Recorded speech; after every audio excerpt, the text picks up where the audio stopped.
Hello, my name is Jamie Drummond-Smith and I sit on the Gallagher UK Board of Directors.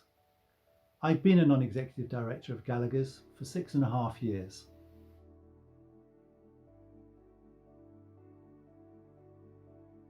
The Gallagher Smash the Stigma campaign is important to me for lots of personal reasons. Firstly, because I had a breakdown at the age of 38 and I still have bad days from time to time. Secondly, I married a wife who's had anorexia for 30 years, and I've had other family members who have suffered from depression. And so speaking about mental well-being is incredibly important to me and my family.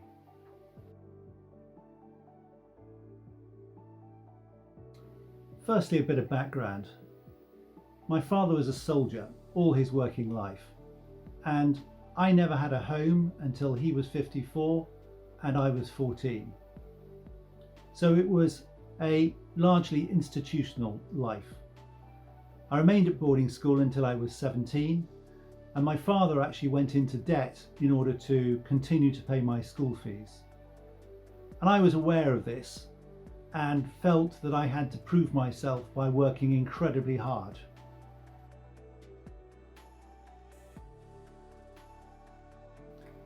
If anyone asked me how I felt, I would say, in the traditional male way, I'm fine. It didn't really mean anything, and to be honest, I don't think I was particularly happy, but I don't think I was particularly unhappy. It was about this time that I worked out that I was not as mentally well as I thought.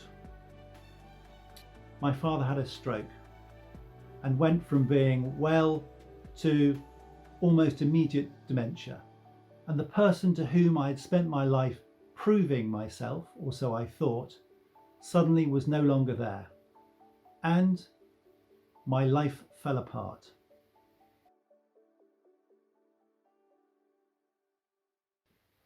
I was invited to a meeting and I was called upon to speak at very short notice.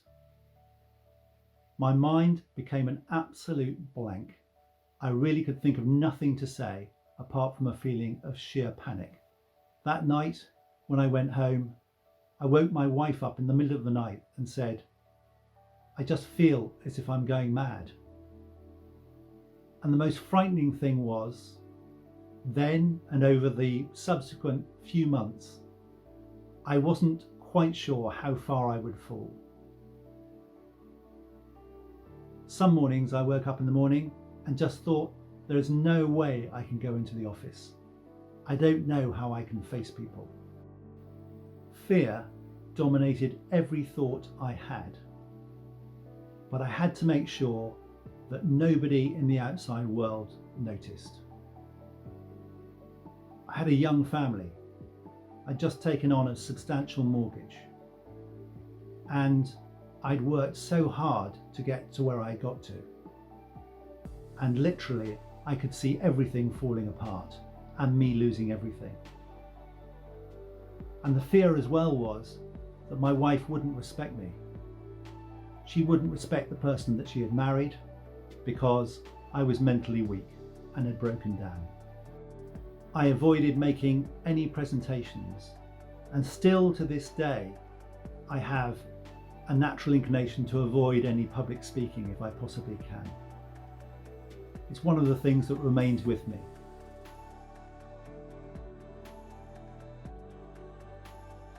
I saw a therapist for 7 years, and it was like unpacking a large trunk. I was very lucky to be able to afford therapy, and I recognise that not everybody can. But in my view, no one should feel any shame at seeking professional help to help them with their mental well-being. In fact, I think it's critical that you need to be able to talk about it, either to friends or to professionals.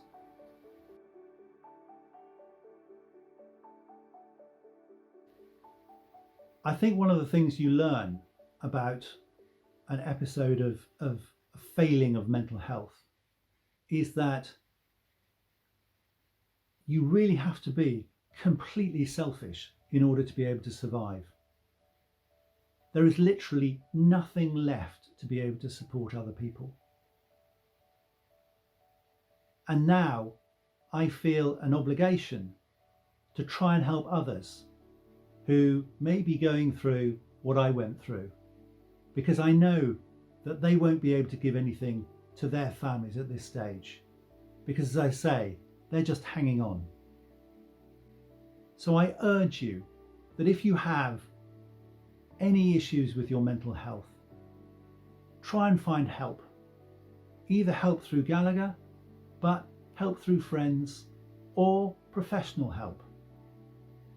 And I promise you, it will lead to a far more interesting life, a deeper life. It doesn't make life easy, because life isn't, but certainly it makes it more satisfying and far deeper.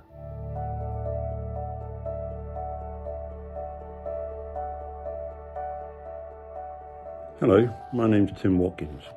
I'm chairman of Alesco DA in Gallagher's London operations. I've worked for Gallagher for over 10 years, ever since the company I founded was acquired called First City.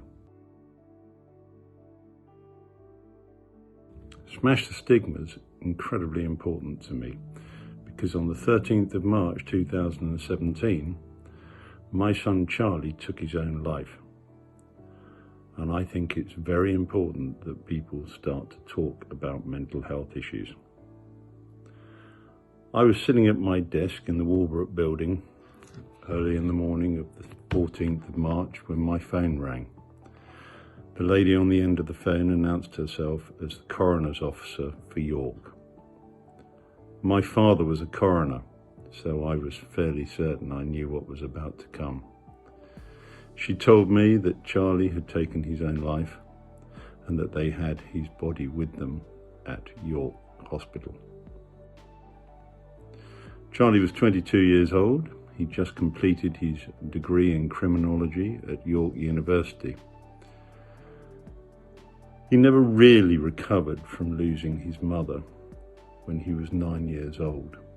We knew Charlie had mental health issues and in fact were supporting him with counselling.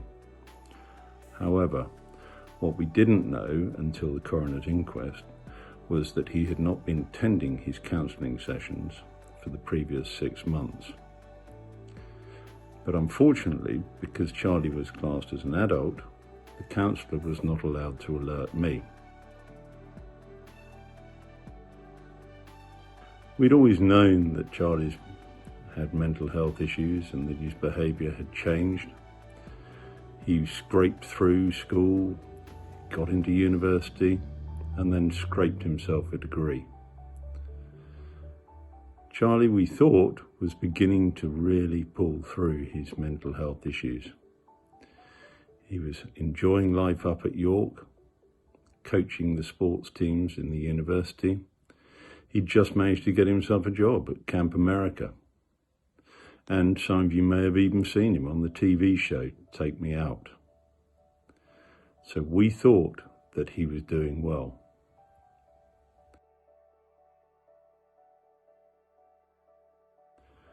How's Charlie's death impacted us? Well, after Charlie died, his twin brother Harry and I decided that we wanted to do something to help young people in a similar situation. We started to learn a lot more about suicide in young people. As many of you may know, it's the largest killer of young people, and 75% of the young who commit suicide are males. So we founded the Charlie Watkins Foundation, not just to support the young people, but also to support their friends and family. We've actually worked on the creation of a new online counselling service in conjunction with Mind.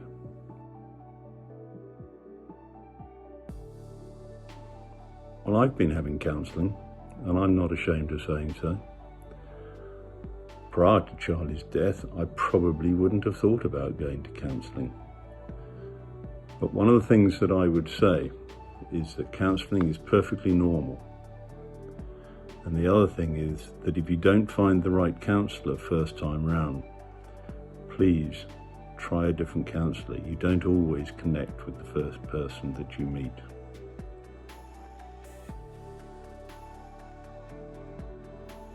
No, we don't talk enough about mental health. There's a real stigma about it, and particularly in the UK, where there seems to be the British stiff upper lip attitude. My mother, for example, lost 4 uncles in the war, and she's never spoken about that. And even after my wife died, she hardly ever mentioned her. So, to support people, we must make sure that we're available to talk.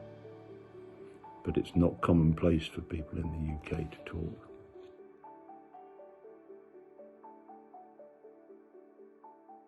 Well, no one's immune from mental health.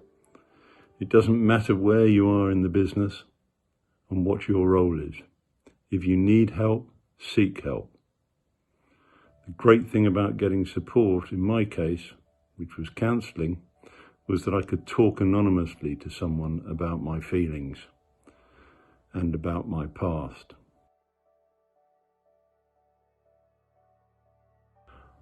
I'm incredibly lucky. I have a fantastic group of friends, both within Gallagher and outside, who I feel that I can talk to now. Also, creating the Charlie Watkins Foundation has helped me learn an awful lot more about mental health issues and what we can do to support people who have mental health issues. So I'd invite you to join me in smashing the stigma surrounding mental health. Thank you.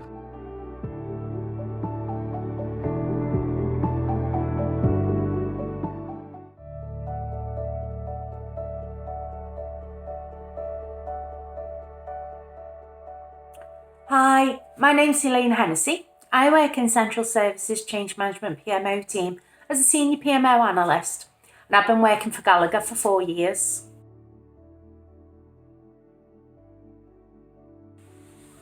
Taking part in Smash the Stigma is quite important to me because I suffered a breakdown at Christmas 2019. I've since found out that I've been suffering for almost half my life.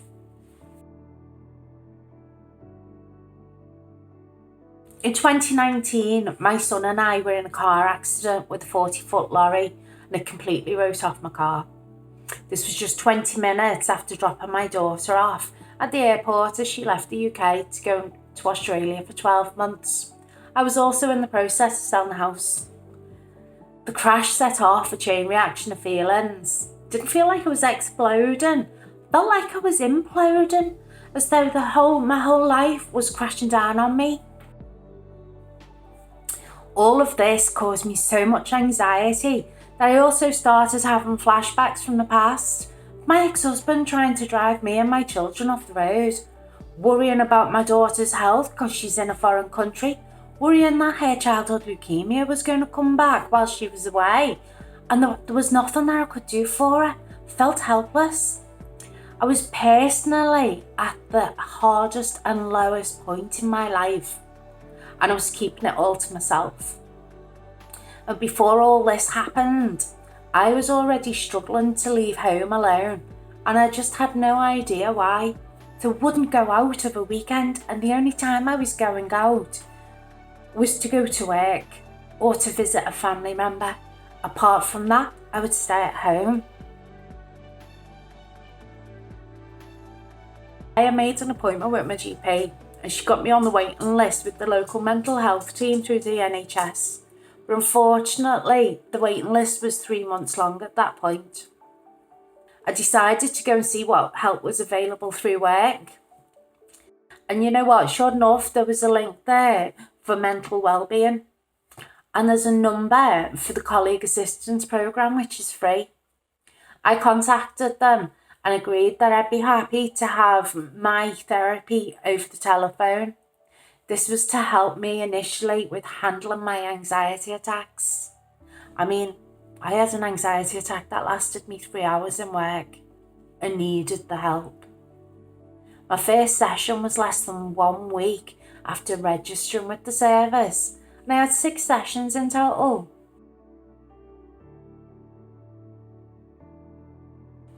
Maintaining my mental health comes with different ways. Since starting therapy, I've returned to reading. I've got myself an ebook now and I've gone back to reading. I've actually started doing some DIY as well, some household projects, small and large. And I've also adopted 2 dogs, 2 Pomeranians, and they're actually helping me get out the house on my own.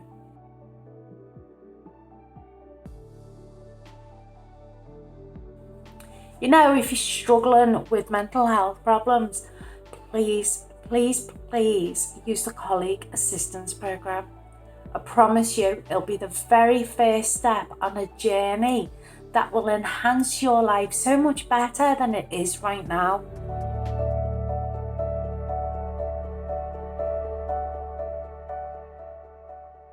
Hi, I'm Ed Mackenna. I'm a lead counsel in the disputes team in the legal department. I'm one of the thick-skinned lawyers.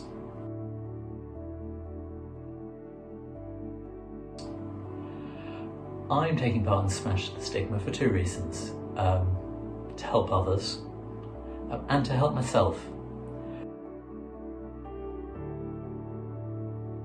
I've had bouts of mental ill health in my mid-20s, earlier in lockdown, a fair few times in the middle. I've also suffered my sister having taken her own life. In my mid-20s, I was suffering depression, and I fortunately recognised it and decided to do something about it.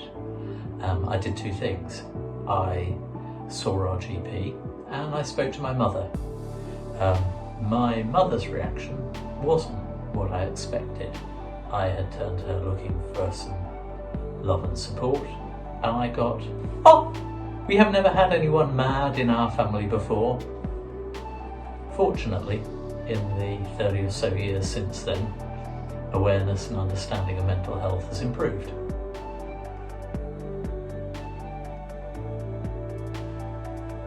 When our minds are adapting to change, at the time I was going through the change of moving from university to a working life, we need time for our minds to adapt, and our minds do that subconsciously mostly while we're asleep. And his advice is spend a little less time working, a fair amount less time partying, and concentrate on getting some early nights. And actually that worked, and it still works for me. Earlier in lockdown, I'd had a very, very busy spell, quite a few nights in a row of working until midnight or later. One evening I decided to take a break early evening. I went out into the garden, and my wife very gently said, "Would you like a game of table tennis?" I just crumpled in the ground, sobbing, shouting out, "I can't handle it." Nothing to do with her table tennis. It totally blindsided me, and it was only at that point I realised how much my mental health had deteriorated in lockdown. And again, I consciously decided, right, to do something about it, and made an effort to get some early nights. But talking about it and being open about it obviously helped. I'm part English, stiff upper lip, part emotional Greek, part indescribably Irish, and certainly the English stiff upper lip bit does not feel comfortable naturally talking about mental health. But it helps me, it helps my resilience, my ability to protect my mental health, to recover when it's poor, when it's down. And I consider that important. I don't make excuses to myself. Like all of us, I want to do the best I can in my job and in my personal life. And sometimes I think that's working harder and harder and longer. But unless I and those around me can look after me, I in turn am not going to be able to do my best looking after those around me, whether that's colleagues, clients, friends, family. So I think we should talk more about mental health. And if you think there is a stigma about talking about it, which certainly there shouldn't be, then please help all of us and smash it.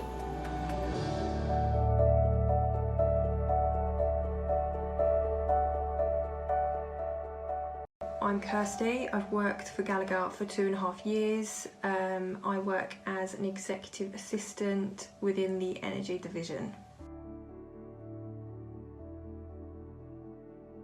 It's important to me to take part in Smash the Stigma.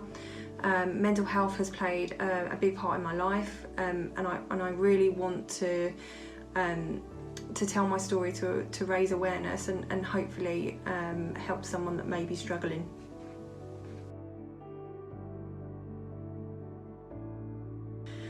There's two parts to my story, really. My mum was diagnosed with chronic depression in my early teens. My own journey started when I was around 18. I got my first job. I noticed that I had become kind of withdrawn. I didn't really want to see friends, and I felt sad all the time. So I went to the doctors and they said to me that I had depression and anxiety, and they offered me medication.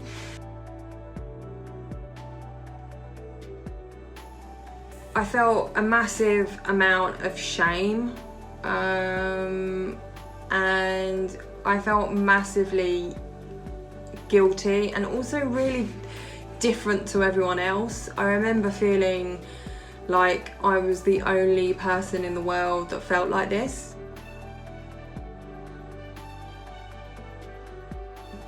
At the stage I am now at Gallagher, I'm really fortunate to have a great line manager.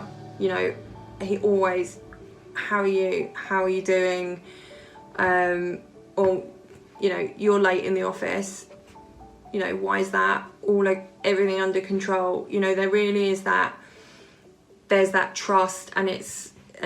You know, if you build trust, you know, you're able to, I believe, build a good, you know, manager line report relationship, which is really important, and keep that line of communication open.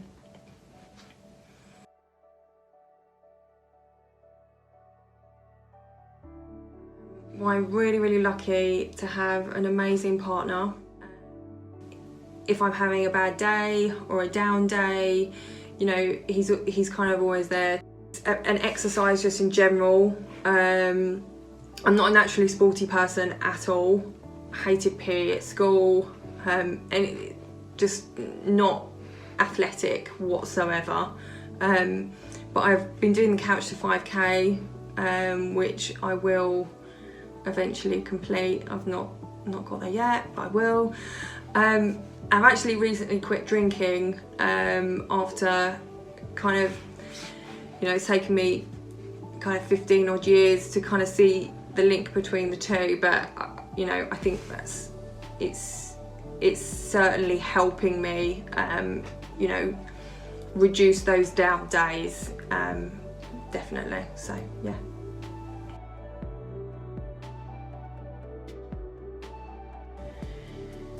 If you're struggling with your mental health, just reach out to someone that you trust. That doesn't have to be a line manager, that doesn't have to be a colleague, that can be a friend, or a colleague. And just try and practice self-care as much as possible. Do add more things into your day where you can, that you enjoy. Try and exercise where you can. Even if it's a 10-minute walk around the block, it's better than nothing. and have a bit of you time. Life is so hectic now. Take 10 minutes to have a bath or read a book. Just do stuff that kind of nurtures you, and just take time out. But absolutely don't suffer in silence, because I think people think when you have poor mental health, you can really think that you're kind of the only person in the world going through it, when, you know, a problem shared is a problem halved.